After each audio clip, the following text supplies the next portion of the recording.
Fala pessoal, tudo bem? Bem-vindos a mais um De Frente com a Notícia, canal 524, aqui a nossa TV Notícia. Como sempre, pessoas que têm o que contar pra gente, né? Hoje eu tenho o prazer de receber aqui o Jean Pérez, ele que é um comunicólogo. Comunicólogo. Tudo bem, Jean? Como é que vai? Muito honrado de estar aqui. Honrado, a honra é toda minha, né? Porque afinal de contas, falando com as pessoas da nova geração, né? Que nem eu disse para você, meu RA é 82, o seu é? Eu me formei em 2009. 2009. Então você veja bem a diferença, né? Eu já estava muito tempo nessa história. Bom, o Jean é o seguinte, além de ser um comunicólogo, ele é professor da FAM, é formado pela FAM, aqui Faculdade Americana, é natural aqui da cidade, mas tem toda uma história para contar para a gente aqui, por isso que eu trouxe ele aqui também. Além de falar sobre o marketing, comunicação, eu gostaria que você falasse um pouquinho a respeito aí da sua vida particular, sua vida privada, se de repente você me permite, porque eu sei que você tem uma história para contar. Minha vida é um livro aberto para você. Mas na página certa, né? Por favor, vamos lá. E não é um livro de colorir, não. É um livro escrito, né? Opa. Então, para quem está vendo o Jean aqui, magérrimo. Magérrimo né? É bondade sua. Magérrimo, né? Barba, tal, não sei o quê, né? Bem apresentado. É verdade, por quê? Esse cara aqui já chegou a pesar mais de 200 e quanto? Catalogado 217. 217, mas você acha que teve mais que isso? Com certeza. Com em certeza. uma fase da minha vida, eu simplesmente deixei para lá. Eu não me pesava. Você esqueceu do freio, só foi no acelerador. Agora, você sabe o que é curioso, porque assim, eu sou uma pessoa alta. Sim, você tem quanto de altura, aliás? Eu sou grande, eu tenho 1,80. Aliás, eu tinha 1,90. Você está encolhendo? Eu estou encolhendo, já estou com 1,80. Verdade, te espera, viu? Isso te espera. Comigo não. São, como é que fala? São as acomodações das vértebras e articulações. Aí já faz tempo que eu sabia. Eu já fui jogador de basquete há muito tempo. Embora eu tenha falado que comigo não, isso já aconteceu. Eu já tive 2,08 metros. 2,08. Hoje eu tô com 2,5. Já falei para você? Sim. Você sabe disso, né? E por ser grande, as pessoas não me chamavam de... eu nunca fui gordo, eu nunca fui o gordo. Eu sempre fui o forte. E é doido, né? E aqui já falando de comunicação. Como uma palavra faz total diferença. A semântica de forte é muito diferente da semântica de gordo. Muito. E ser forte nunca me incomodou. E até o ponto... Que você ficou gordo. Que eu fiquei muito gordo.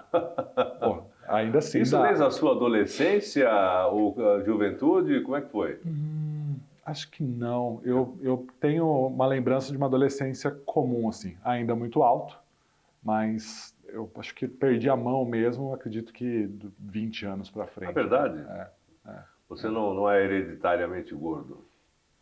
Não posso falar que é por conta disso. Minha família, assim, meu pai foi uma pessoa obesa também, mas não por conta disso, não. Era mais um estilo de vida, um boêmio, ou para quem acredita em signo, um taurino, qualquer coisa assim. Então junto. Aí.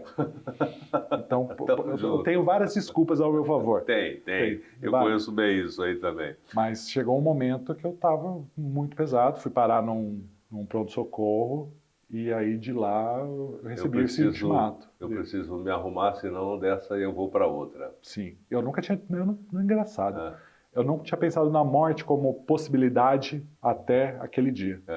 E eu lembro, Magão, a gente estava em pré-campanha, e você bem sabe qual que é a correria que é de uma campanha política. E aí eu pensei, achava que era uma crise de ansiedade por conta da campanha. O coração não estava dando mais conta. Não, e aí já estava... A pressão já estava 18. Já estava para casa do chapéu. Foi. E você... Aqui que você determina a sua obesidade, a boca mesmo? Ou ansiedade, esse tipo de coisa? Porque na minha época, quando eu não respeito, não tinha essa história de ansiedade na nossa época. A coisa era meio... É verdade, ou se tinha, de repente, a gente não sabia. Tinha sim, só não tinha esse nome. Então, eu sei disso. Você sabe que muitas coisas mudaram. Então, hoje a gente está tudo escrito certinho no livrinho, né? Que de repente tem isso, tem aquilo e tal. Não tinha, na minha época não tinha esse tipo de coisa, né? Eu nunca fui obeso, sempre fui grandão também, mas não tão grandão como você assim. E aí, por que de repente você se tornou um obeso que você não era? Obesidade, Magrão, pelo menos a minha, Você sofreu bullying? Eu falo assim, imagina.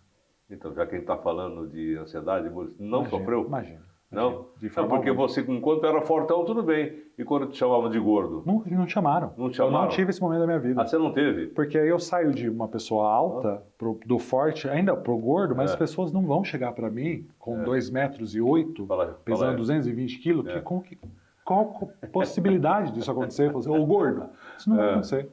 Isso não aconteceu. Então, eu fui muito privilegiado, porque eu era muito alto, homem, cara essa cara que você vê. Então, isso não vai acontecer. Isso estava muito blindado. E foi um fator determinante para quando aconteceu mesmo. E aí, você caiu no pronto-socorro? Caí no pronto-socorro. E você me perguntou em que momento, né? A obesidade, pelo menos a minha, é uma doença e é crônico. Significa que eu vou viver com isso. Hoje, eu ainda sou obeso. Obesidade não tem a ver com o meu corpo físico nesse momento. Tem a ver com que eu tenho um comportamento compulsivo para com comida. Então, e aqui estou dessa cadeira, né, de pessoa obesa, o que aconteceu? Em algum momento, eu desenvolvi esse comportamento compulsivo. Então, algumas pessoas roubam, outras mentem. Eu comia. Dos males o menor, né? Quer dizer, para a sua saúde, dos males, eu fiquei o maior. De repente, melhor que roubar, ou de repente fazer outro tipo de coisa, né? Você sabe disso aí. E aí você descobriu assim, que de repente você precisava colocar uma regra, senão de repente você... Eu descobri que eu tinha que ter que aquilo tinha que mudar. E aí o processo pré-cirúrgico, aí isso é muito garrado, porque você precisa se educar. Bom, demais, Magrão. Você precisa entender que... Você estava com 217, você falou. 217 foi catalogado pré-cirúrgico. Então, para você fazer a bariátrica, você teve que chegar a quanto? Eu emagreci, acho que eu operei com 209, 208. Então, eu pensei que fosse mais doído, com 100 e alguma coisa. Magrão, na escola, vou te falar que perder 10 quilos quando está 220 cacetada é agarrado. É agarrado. Não, academia, você bem sabe. Sim. Academia não é um ambiente para pessoa obesa. Aquilo é opressor. Equipamento, esteira, geralmente vai até 130 quilos. O que eu ia fazer? Com 220, o que eu faço? Você teve problema de articulação, joelho e calcanhar?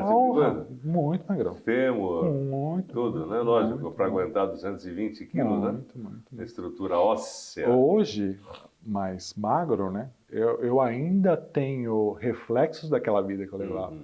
Então eu tenho, vira e mexe, estou treinando, isso é mandatório, né? Eu continuar treinando, eu sinto alguma coisinha, dá uma torcidinha. Enfim. Isso você não tem 40 ainda, né? Não tenho 40. Você não tem 40 ainda.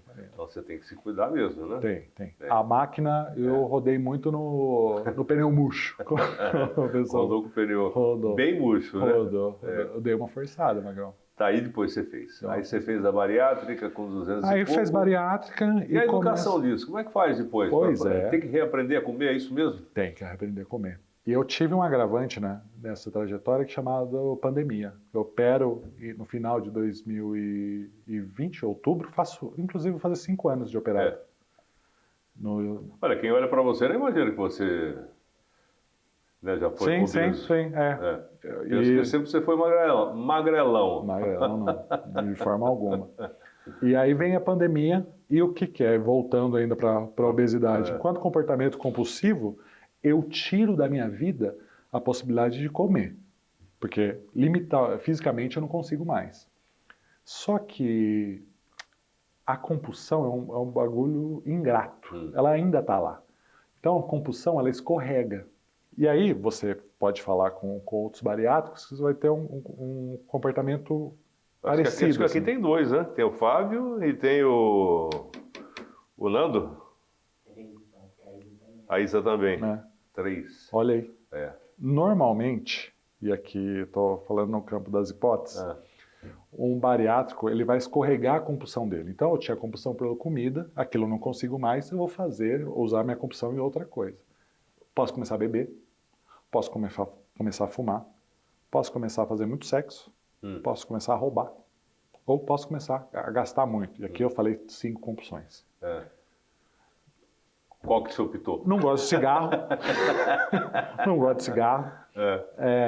Bebida, pouquíssimo. Eu tenho medo disso. Roubar, tenho medo de ir preso. Sexo é um negócio que eu gosto muito para fazer disso uma obrigação. E me sobrou, eu virei a pessoa do esporte. Ah, você focou no esporte. Eu foquei O que você faz agora? Você caminha, corre? Hoje em especial, eu faço bem pouco, assim. Eu só fico em musculação mesmo. Esportes coletivos, não? Não.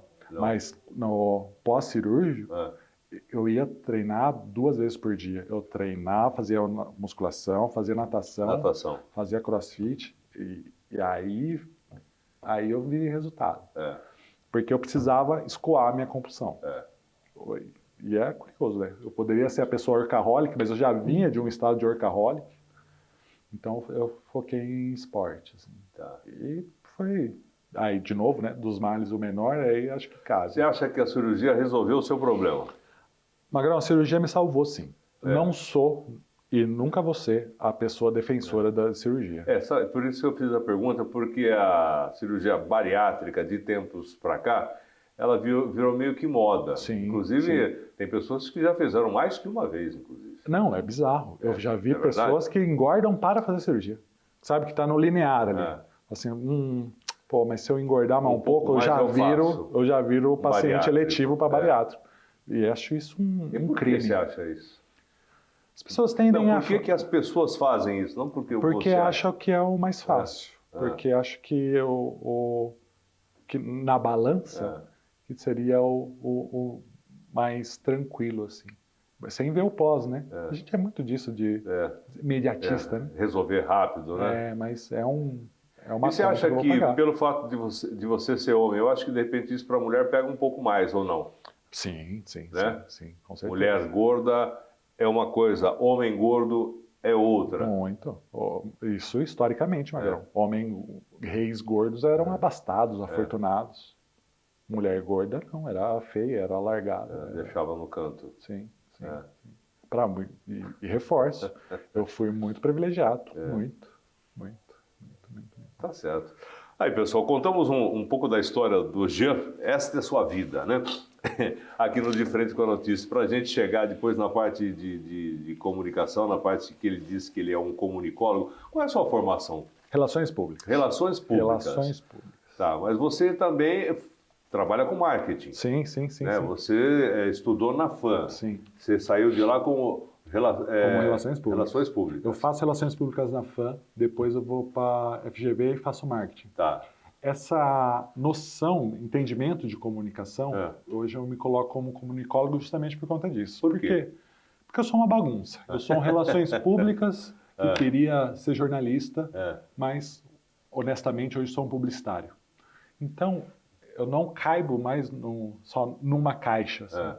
Então, é muito mais fácil me ver como um comunicólogo integrando as ferramentas. Tem várias coisas que você gosta de fazer. Muito. Você não pode ser colocado apenas como jornalista, ou como a gente aqui, radialista, ou como apresentador. Você faz um pouco de tudo. Faço um pouco de tudo.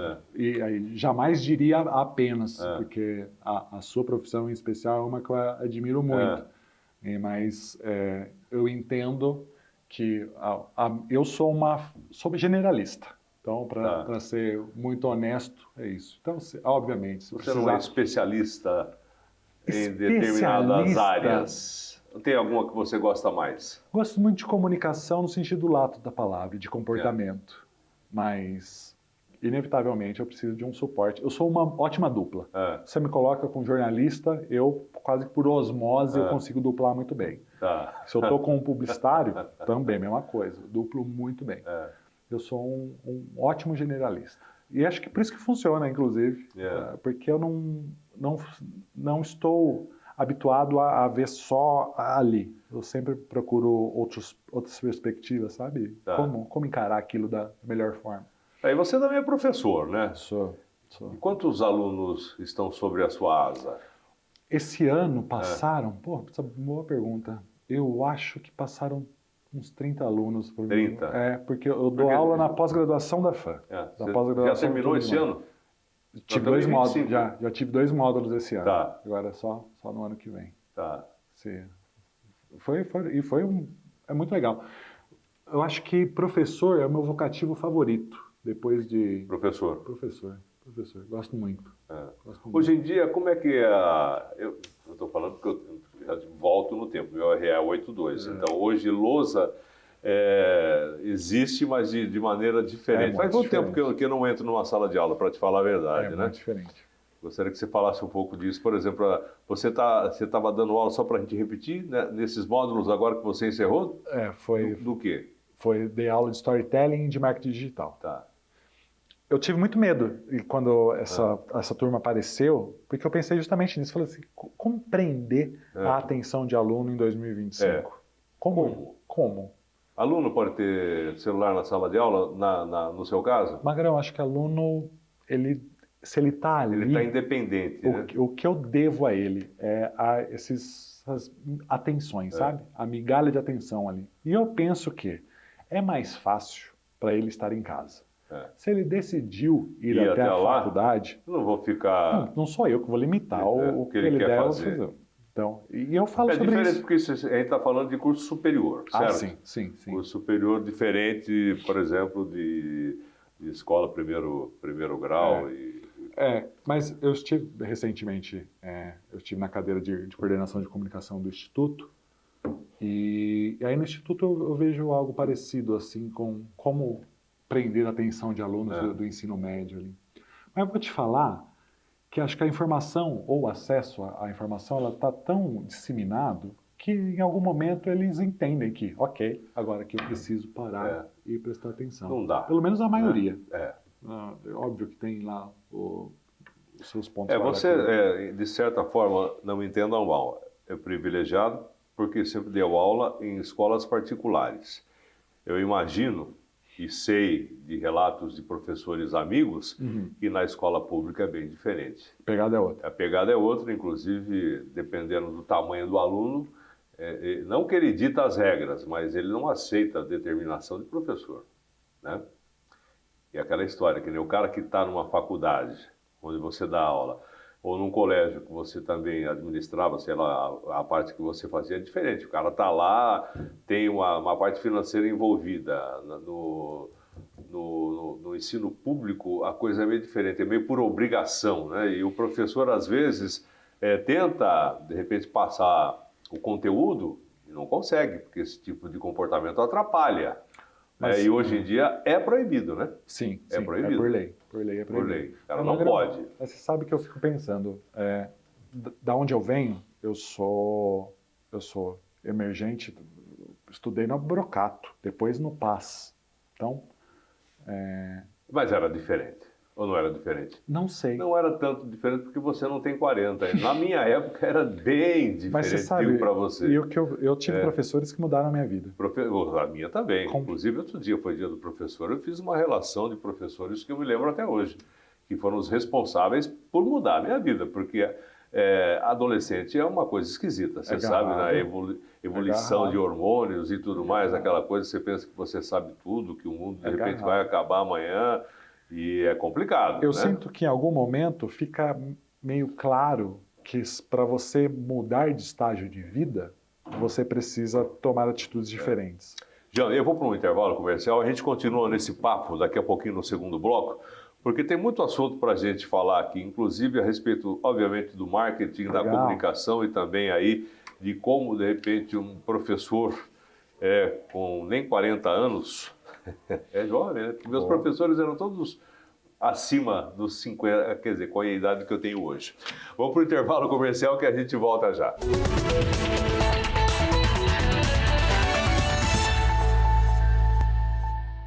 Ok, estamos de volta, canal 524 da NET, nossa TV Notícia, de frente com a notícia, de frente com o Jean Pérez, ele que é comunicólogo. Agora estou falando com o professor, né? Opa, agora estou falando com o professor. Depois eu vou falar com o marqueteiro. Vou até me arrumar aqui na cadeira. Você também mexeu com política, né?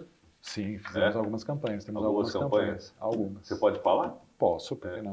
Campanha de quem você fez aqui em Americana? A do Omar Najar, a parte digital de 2018, não o mandato tampão, a oficial. Oficial, foi oficial. Do Kim, algumas, o vereador Kim.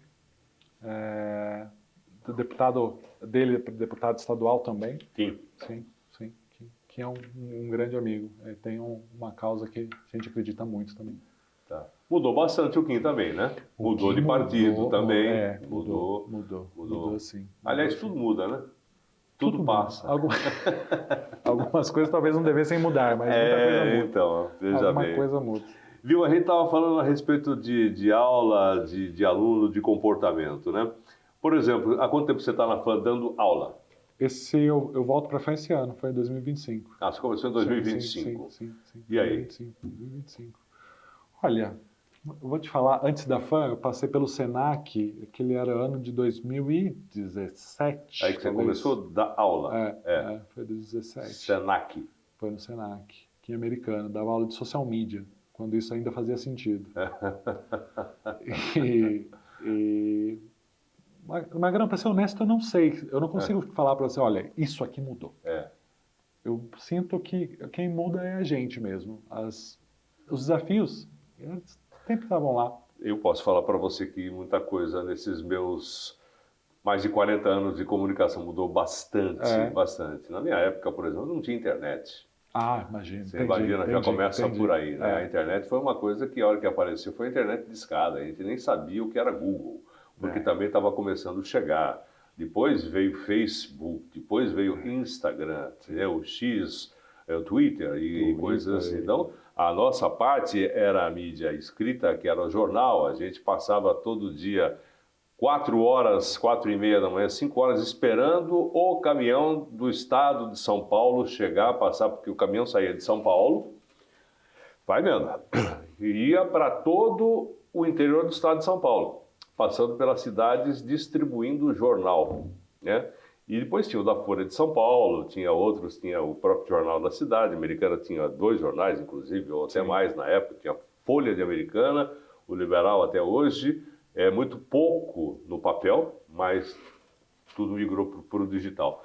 Então, naquela época, a gente recebia fax com as manchetes do Correio Brasiliense, Distrito Federal, ou Globo, Rio de Janeiro, para a gente começar o jornal às 6 horas da manhã, 6h30 da manhã. Era parecido com o que temos hoje de assessoria de imprensa do Congresso, sim, que ele manda as notícias. Isso aqui são as notícias oficiais. Era parecido com isso ou não? Não entendi. Porque hoje... o Congresso, como assim o Congresso? Uma comunicação oficial, assim. Fala, como se fosse um diário oficial? Isso. Não, porque era o jornal que a gente tinha, ou então o rádio. Rádio sempre teve. Então a gente se ligava no rádio para de repente pegar as notícias. Tinha uma máquina de escrever com uma letra deste tamanho, que a gente usava a máquina de escrever, com cópia inclusive. Isso tinha toda uma redação. Na época que eu trabalhava em São Paulo, na Rádio Bandeirantes, na Rádio Jovem Pan, o pessoal começava meia-noite para o jornal que ia começar às 5 horas da manhã. E um monte de gente.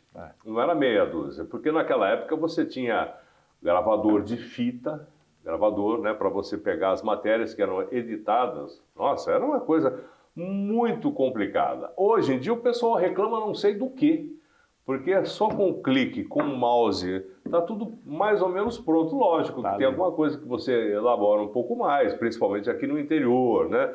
Mas tipo nas grandes metrópoles, São Paulo, Rio de Janeiro, a coisa é totalmente que nem mel na chupeta, se você comparar como era a antiga verdade. Porque tinha muita gente para trabalhar, aí para o cara chegar a receber as laudas, e aí ele falava, né? Estamos aqui agora às 6 horas da manhã, tal, porque o presidente não sei o que, trata ele.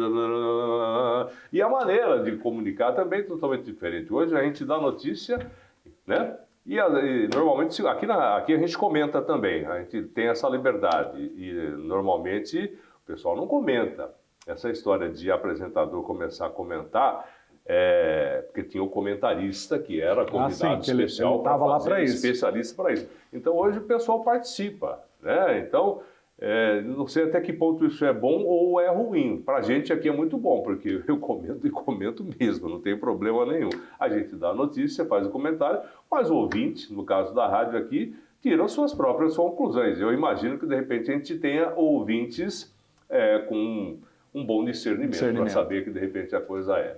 Por que eu estou falando tudo isso? Porque a coisa veio mudando há muito tempo. Eu estava perguntando para você e acabei respondendo. Normalmente aqui, às vezes, eu falo mais do que o entrevistado. Você não se importa com isso, não. Mas nessa história, porque você falou que não tem muita mudança. Enquanto a relação professor-aluno, eu não vejo muita diferença. Porque, honestamente, eu me vejo em alguns alunos. Eu me vejo... às vezes até entediado com alguma coisa que eu já sei, fazendo perguntas talvez bobas, querendo saber mais, aprofundando, sabe? Eu me vejo muito nessa relação professor-aluno. Se falar sobre comunicação, sim, daí temos avanços tecnológicos que são inegáveis. A internet é um marco fundamental. Eu sou transacional, né? Eu passei a internet de escada e cheguei a... Que sofrimento, né? Foi difícil. Sabe, eu me lembrava outro dia do trabalho que era para baixar uma música.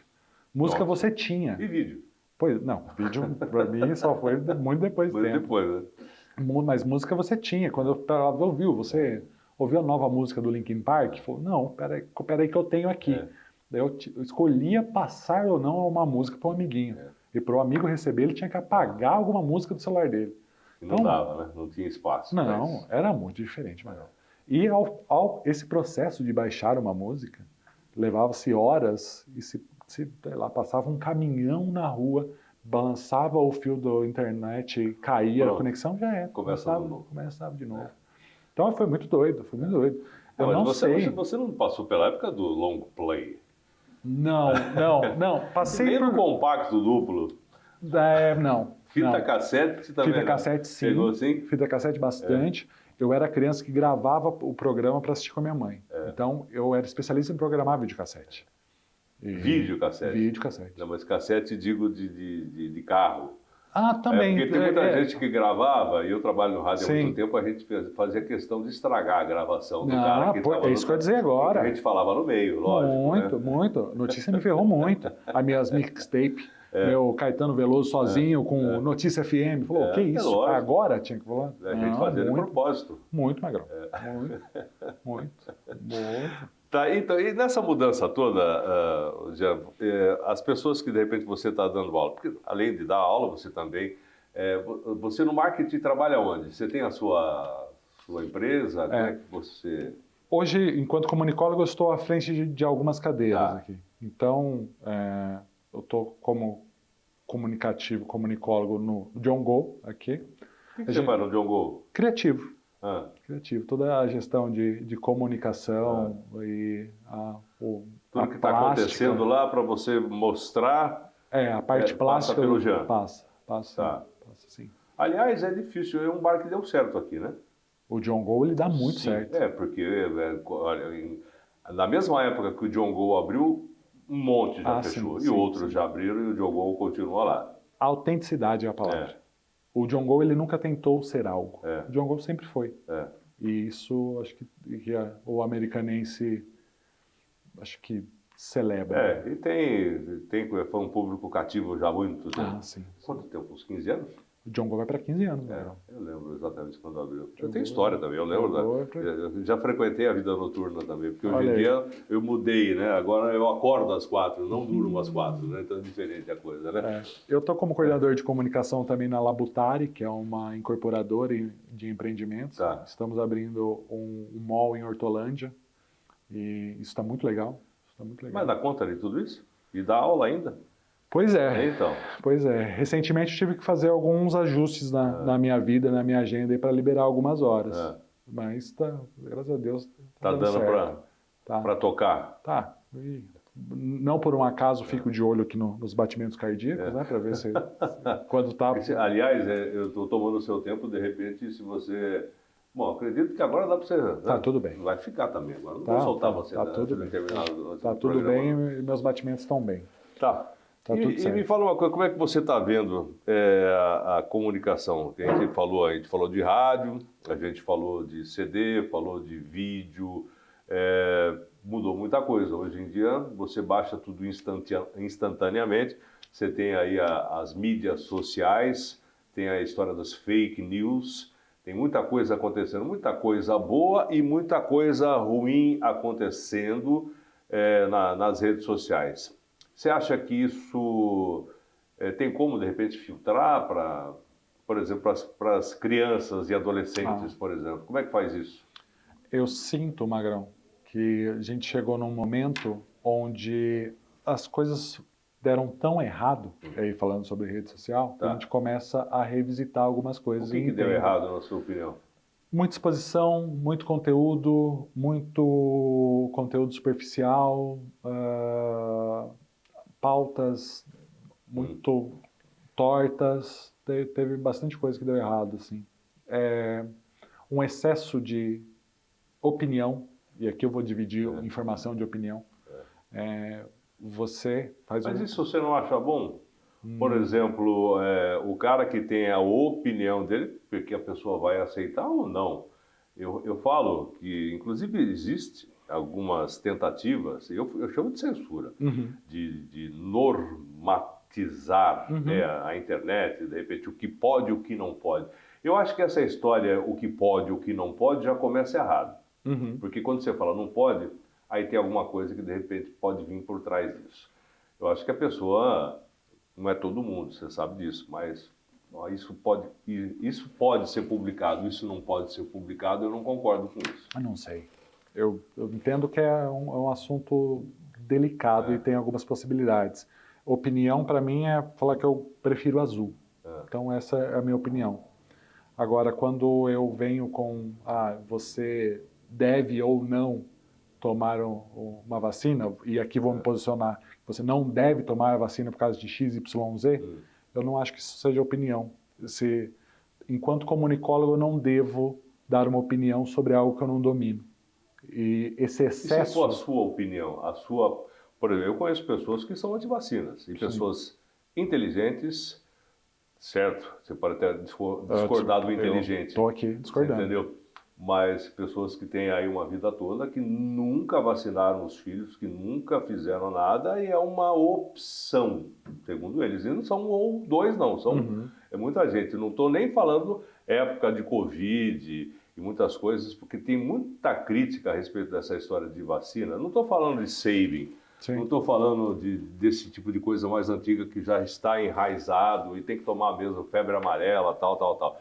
Na história da pandemia, muita gente se sentiu, inclusive eu, como cobaia, né? Porque você sabe que, de repente, mais ou menos foi o que aconteceu. Então, muita gente começou a mexer nesse tipo de comportamento e de imposição governamental ou, então, aí, de alguns laboratórios, que, inclusive, a gente vê hoje. Muitas vacinas que foram...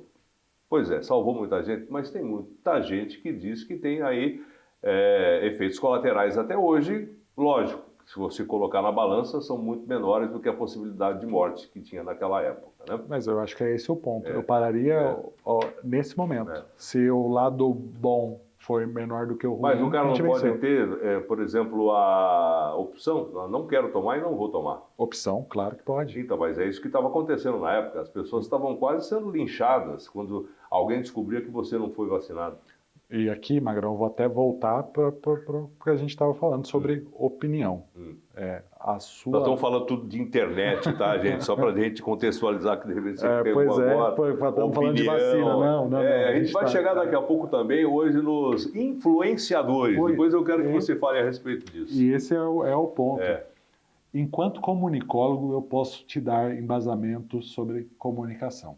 E aqui eu faria um apelo para que as pessoas me escutem enquanto comunicólogo. Quando um comunicólogo ou um influenciador que atinge milhões, milhares de pessoas, vai ali dar uma opinião, e aqui eu vou colocar aspas, sobre o que a outra pessoa deve fazer ou não, baseado na expectativa dele, na realidade dele, eu acho isso muito perigoso. Acho pérolas aos porcos. Mas a pessoa que está do outro lado fala, eu não concordo com esse cara é um babaca. Não é assim que funciona. Infelizmente não é assim. Eu adoraria que assim fosse. Mas por muita conta das redes sociais e métricas de vaidade, a quantidade de seguidores e aquelas pessoas com... Mas veja bem, nessa história, desculpe interrompê-lo já, eu normalmente, quando eu vejo alguma informação que eu acho que pode ter sido manipulada, eu vou ver 1, 2 ou 3, 4 fontes diferentes. Eu sei que não é todo mundo que vai fazer isso. Não. Mas, ao mesmo tempo, ontem eu estava falando, hoje, aliás, no jornal, foi uma coisa absurda que aconteceu na novela da Odete Roitman, que acabou. A Rede Globo, ela tem essa mania de grandeza. O Brasil vai parar, porque todo mundo vai querer saber quem foi que matou a Odete Roitman, tal, criando uma expectativa falsa, porque não foi a mesma que aconteceu no original, nos anos 90. Não sei se de repente você acompanhou. Eu não acompanho porque eu já sei mais ou menos como é que funciona, mas eu sei do reflexo que isso traz para a população, para a sociedade. Mas uma coisa me chamou a atenção. Você sabe que está tendo essa discussão de política, um pouquinho só de política aqui no meio aqui. Falando a respeito do Donald Trump com o Lula, nessa história de... agora me fugiu a palavra. Taxação? Não, a respeito da... que ninguém vai se interferir no Brasil, como é que fala? Soberania, essa é a palavra. Soberania nacional, tal, não sei o quê, né? Então mudou, inclusive, o Sidônio, que é o cara da comunicação do governo, mudou o slogan do governo depois de 3 anos, agora, porque agora é a época da campanha do Lula, tal, você já está em campanha há muito tempo e vem com essa história de soberania, soberania, soberania.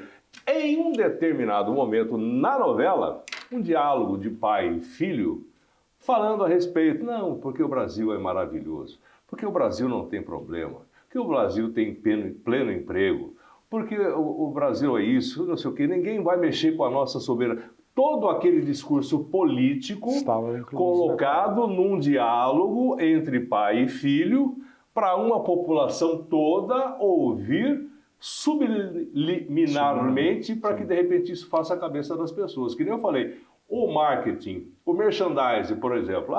Eu estou aqui tomando uma água do Amarnajara. Okay. Pode falar a platina. Então está aqui. Quanto custou isso? Alguma coisa custou. Aí eu estou passando um desodorante Nivea. Alguma coisa custou. Quanto custou para ter esse diálogo entre pai e filho para enaltecer o governo? Pode ter custado. Numa novela da Rede Globo. Sim. Você entendeu? Então esse tipo de comunicação também é muito mais nocivo. Nós estamos falando de internet e televisão, agora misturando um pouco também. Para mim é muito mais nocivo do que de repente uma notícia que possa ter outras fontes que você possa procurar na internet. Não sei. Não? Não sei, Magrão. Você acha que um diálogo desse, por exemplo, não interfere, por exemplo, nesse momento político, que de repente a gente está no ano pré-eleitoral e você sabe que fazer campanha é por aí que a coisa de repente rola? Você entendeu? Mas você honestamente acha que esse diálogo ele é mais poderoso do que você agora pegar o seu celular, o Magrão, pessoa física, e falar assim, o Brasil precisa da soberania. O Brasil, eu, Magrão, acredito que o Brasil merece ser soberano. Eu acho que o diálogo do pai e do filho na novela é infinitamente mais poderoso que isso. Não. Pelo menos no que diz respeito... Se a gente estiver falando em alcance... não estou falando da audiência que a Rede Globo tinha, que não tem mais. Por exemplo, inclusive na novela. Mas é uma coisa que incomoda muito esse tipo de... O pessoal, de repente, quer brincar com a cabeça das pessoas, né? Salva devidas proporções um comunicador da sua grandeza. Imagine isso. Extrapole. Um Luciano Huck. Qual que é o poder de um... Luciano Huck ele é muito mais poderoso que uma Rede Globo. Agora, imagine, vamos voltar, né? Imagina o Luciano Huck falando assim, eu não vou tomar vacina. Isso é muito poderoso. E aí, com base em quê o Luciano vai falar disso? O Huck está falando isso com base na experiência dele. O Huck, ele é um cientista, ele tem algum embasamento? Nada. Nenhum. Então, isso é muito perigoso. Tá certo. Vamos para o intervalo comercial para a gente voltar para o último bloco. A gente continua falando agora no futuro da comunicação. Já entramos nessa história, de repente, da interferência aí das redes sociais na vida das pessoas e vamos falar o que é que significa para você e para você um influencer. Que coisa boa. Um influencer. Daqui a pouquinho a gente volta.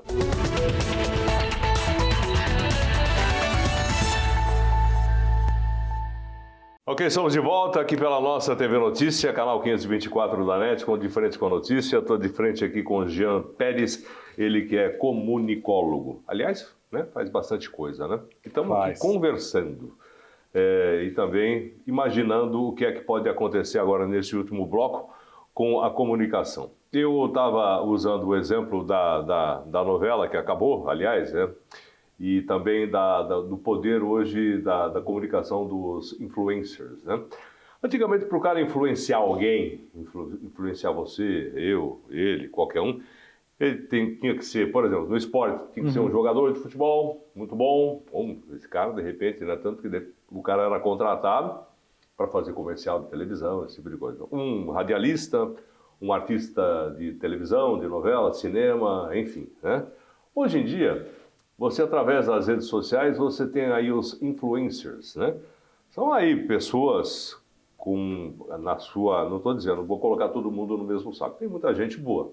Tem, né? claro que muita tem. Muita gente boa, mas tem muita gente também que não sabe nem o português que, de repente, a gente fala aqui no Brasil. E tem aí milhões de seguidores. Ao que você acredita esse tipo de acontecimento da comunicação? E essas pessoas têm interferência direta na vida das outras.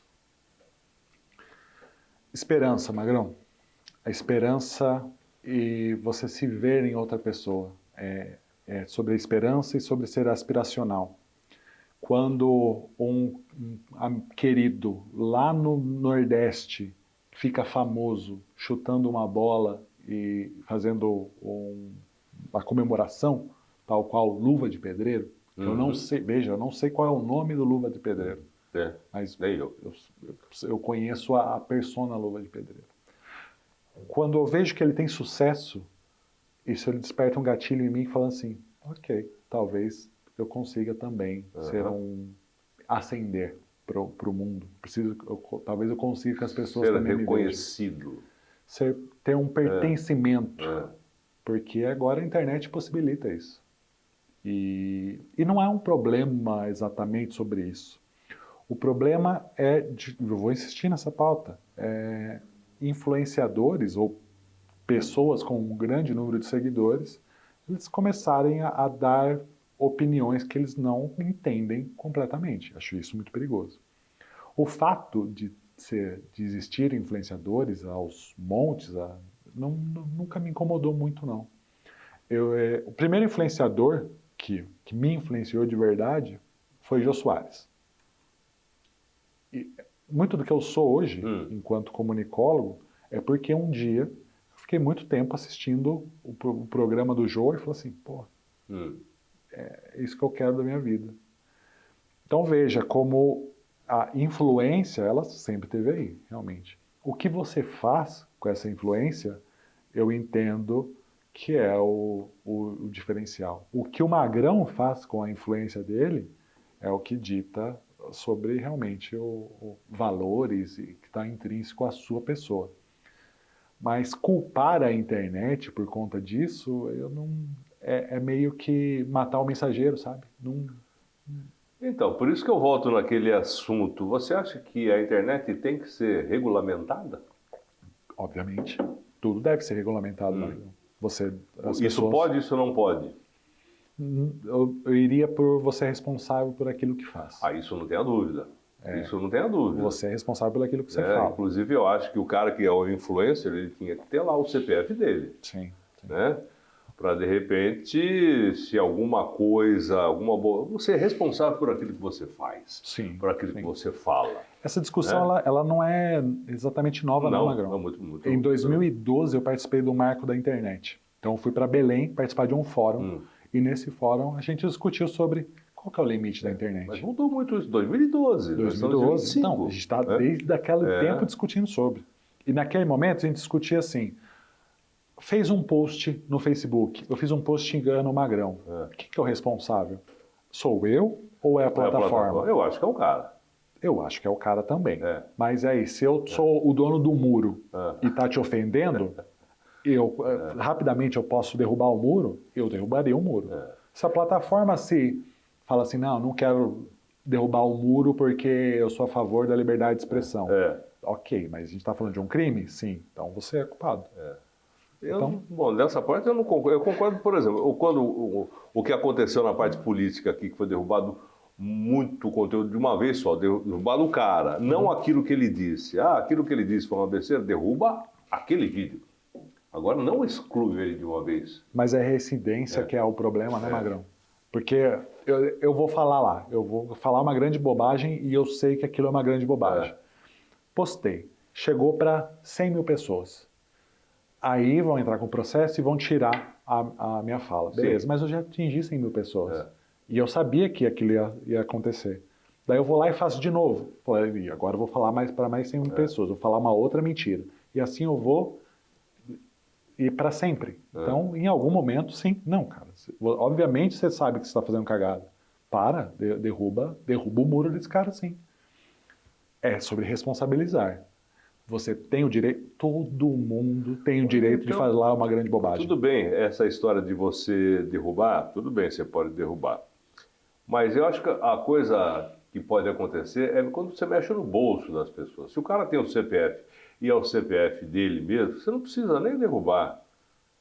Uma vez você faz um alerta, na segunda vez você já multa, na terceira vez você pode até excluir, no caso que nem de repente você está dizendo. Mas mexe no bolso para você ver. Eu acredito, Magrão, que para algumas pessoas dinheiro não é o problema. Não é o problema. Por exemplo, o que você estava falando aí o seu primeiro influenciador foi o Jô Soares. Para você ter uma ideia, o meu foi Hélio Ribeiro. Né? É o Poder da Mensagem, lá atrás, já há muito tempo atrás. Poder da Mensagem, olha o nome do programa do cara naquela época, né? O Poder da Mensagem. Então era um programa que se falava mais do que música, tocava música também, mas se falava muito mais, trocava as ideias. E eu estou falando do anos 70, tá?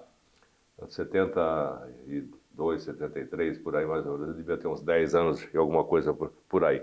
Foi aí mais ou menos que de repente eu falei, meu irmão é médico, né? Minha irmã é médica. Eu estava indo para o mesmo caminho, até eu conhecer uma faculdade de medicina. Eu falei, não, não quero. Aí daí eu já estava indo para a comunicação, tanto que de repente fui, naquela época, fui muito rápido, para de repente estar numa emissora de São Paulo, né? Com 20 anos eu já estava lá. Legal. Né? Então foi muito rápido esse tipo de coisa.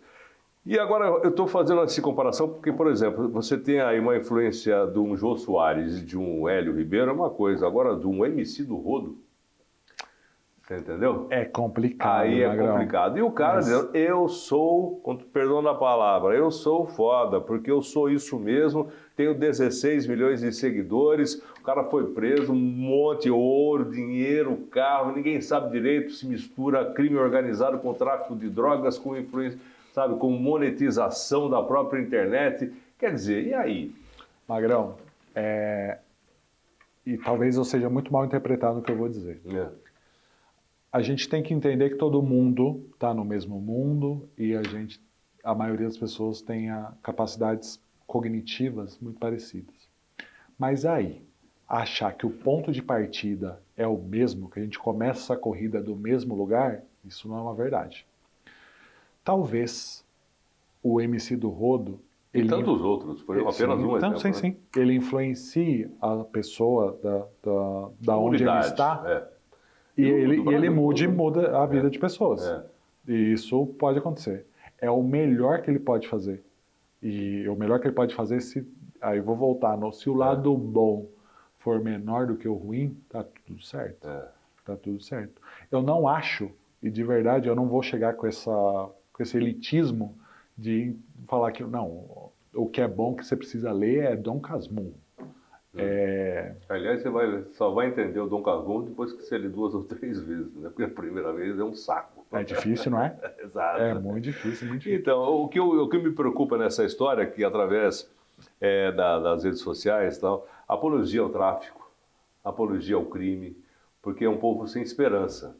Né? Você vê as comunidades, favela, para mim eu sempre chamo de favela, Rio de Janeiro, São Paulo e outras partes do Brasil, é um povo que não tem educação, e se tem educação é muito pouca, e não tem saúde, se tem também falta muita coisa, não tem o básico, não tem, né, não tem praticamente onde morar e se mira nesse tipo de pessoa, de influenciador, que está cheio de ouro, carro importado, mansão, esse tipo de coisa, e falando, olha, é legal ser bandido, a gente vive pouco, mas a gente vive bem, porque ou é cadeia ou é caixão, né? Mas tem algumas músicas que falam exatamente isso, né?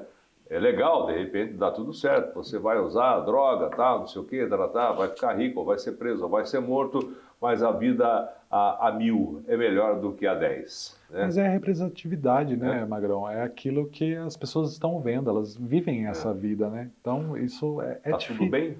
Tudo bem não é a palavra, mas isso já existe, isso está acontecendo.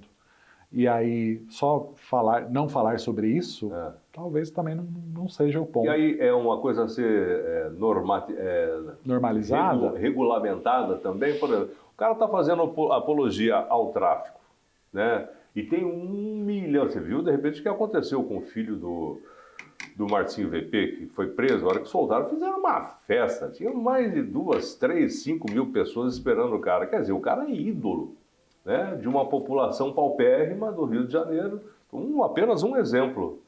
E aí, derruba o conteúdo? Magrão, tem um anime que eu vejo no braço do nosso amigo, Death Note.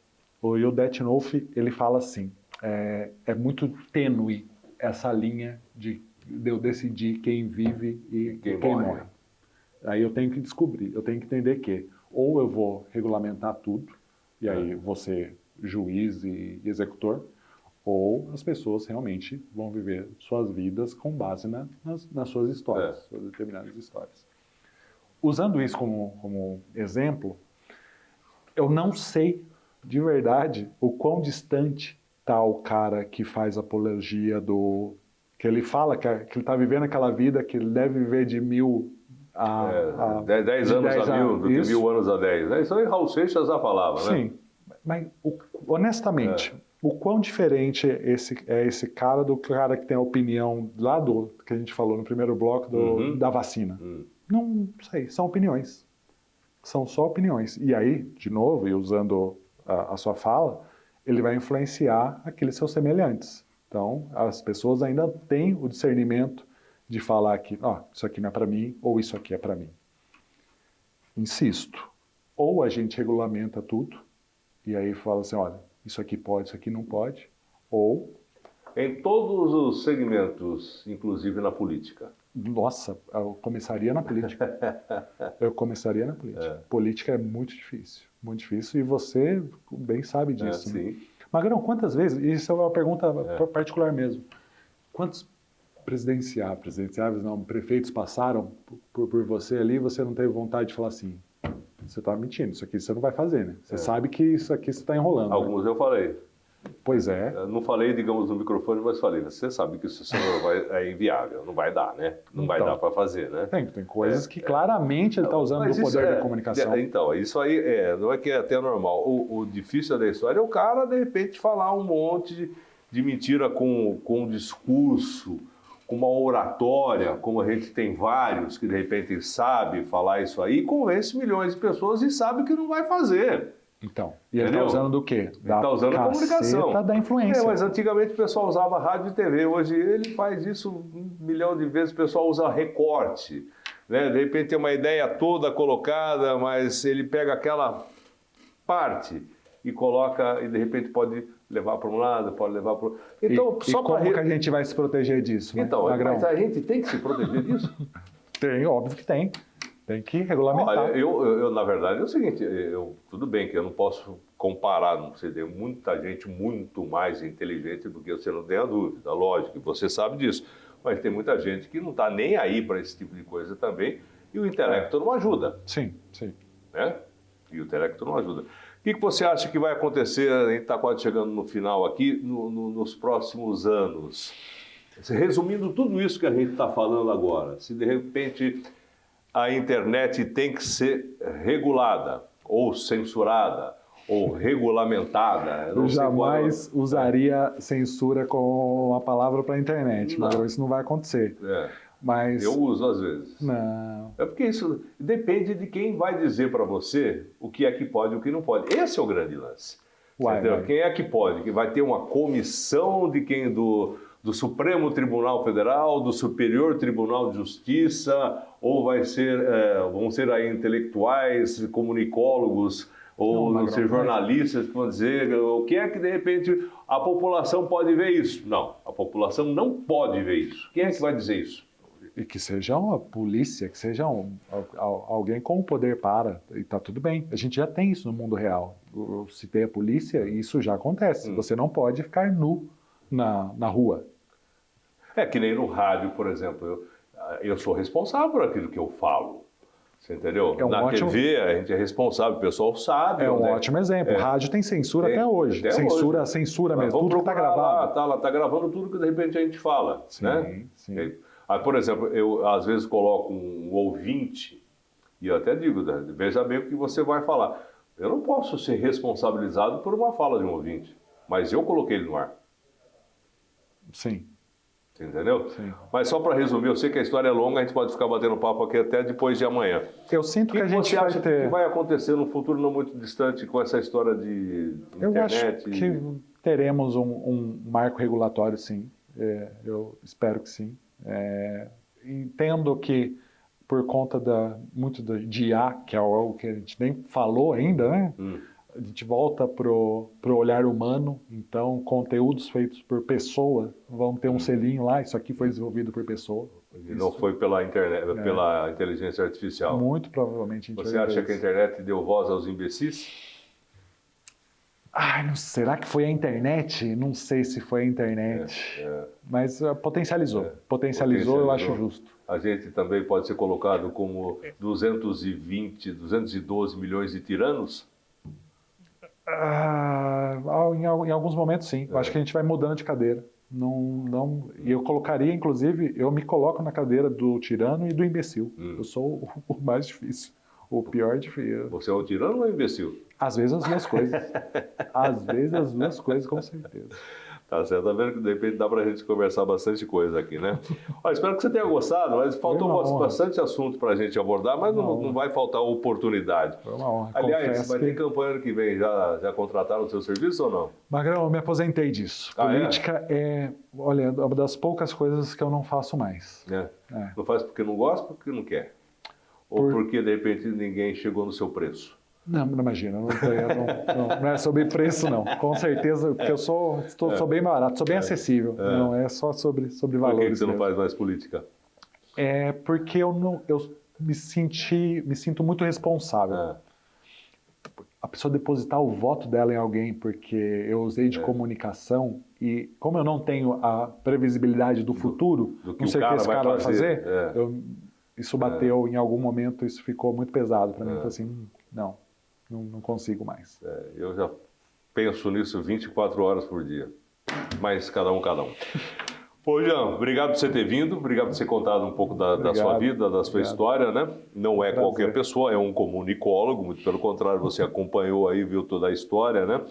E é difícil a gente encontrar pessoas que, de repente, são francas nas respostas. Você sabe disso também, que né? assim seja. Obrigado, espero que você tenha gostado aí. Foi uma honra, leva o programa lá para os seus alunos.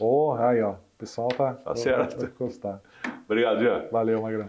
Pessoal, próxima semana mais um convidado aqui no nosso De Frente com a Notícia. Sempre alguém que tem o que falar, né? Ou na sua história de vida, ou na sua interpretação do que está acontecendo no nosso dia a dia, né? Na nossa comunicação, enfim, nas coisas que estão acontecendo nas nossas vidas. Muito obrigado pela audiência, estamos de volta na próxima semana.